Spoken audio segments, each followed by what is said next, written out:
might fill a role in those kids' lives as a mentor of sorts or something. And they can't really have those same types of interactions that they normally would. So speak on that if you could, on how, it's not just turn the bus on, pick the kids up and drop them off. This is also affecting the time on the bus and those positive interactions. I think that's true, especially at loading and unloading, particularly with kids who have physical special needs who need assistance in loading and unloading. That's still going to happen. It's still going to be it'll be a little bit more challenging, maybe a little bit more abbreviated. I think the ability while the driver is actually driving the bus to interact with the kids, that piece won't change quite as much. But you're right. The drivers are an integral part of a lot of these kids' lives. And even more obviously, I will tell you, the kids are an integral part of these drivers' lives.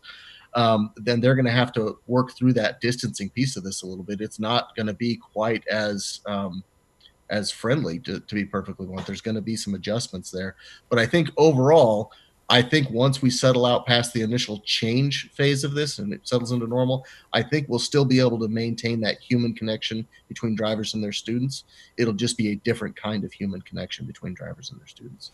And lastly, so I remember, I'm 31, but I do remember back to when I was growing up taking the school bus. And I remember that when I grew up in Florida, I remember when, there would be the bus driver, the normal bus driver was out for whatever reason, and they'd have a substitute come in.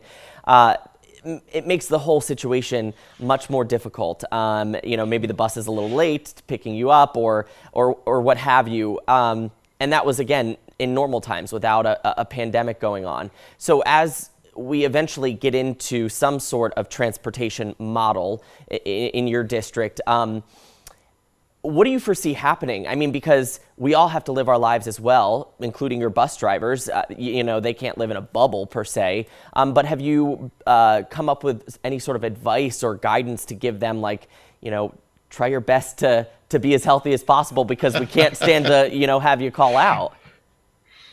I'll be honest with you. We give them that advice in a normal year. um, Yeah. We do have designated substitute bus drivers, and we also have folks, those new drivers that we mentioned earlier, as they're coming in, they normally start out as a substitute driver until a regular route is available to them. That process, unfortunately, is not going to change a whole lot because we're still going to have to assign substitute bus drivers. But what we are going to try to do, and we've done it in the past for different reasons, but if a driver's out for several days, we would obviously try to have the same substitute bus driver on that bus for cohorting purposes. But you're right. That's going to be something that's going to have to continue. It'll be a problem in the classrooms. It'll be something that we have to work through across the system, but there will still be substitutions for staff where we can't avoid it. I did think one more. Will you guys have to do any sort of contact tracing with students once you get them on the bus? Absolutely. That's one of the kind of common threads throughout the state guidance. And our plan for that is as the students load onto the bus, the driver will visually screen them for obvious symptoms. As we unload them at school in the morning, we'll have school staff link up with them there to record that they got off the bus, to do a little bit more detailed screening of their health, and to keep track of the attendance and how they arrived at school. And that'll be true for the kids that are coming in off the bus and the kids that are coming in from their parents' car or the kids that are walking into the school. So we're focusing that accountability effort at the schools because it's hard to do while you're actually moving down the road. Same thing in the afternoon. As we load them, we'll account for the kids that are actually riding the bus in the afternoon, and all of those records will be retained for contact tracing purposes. All right. Any final words, Russell?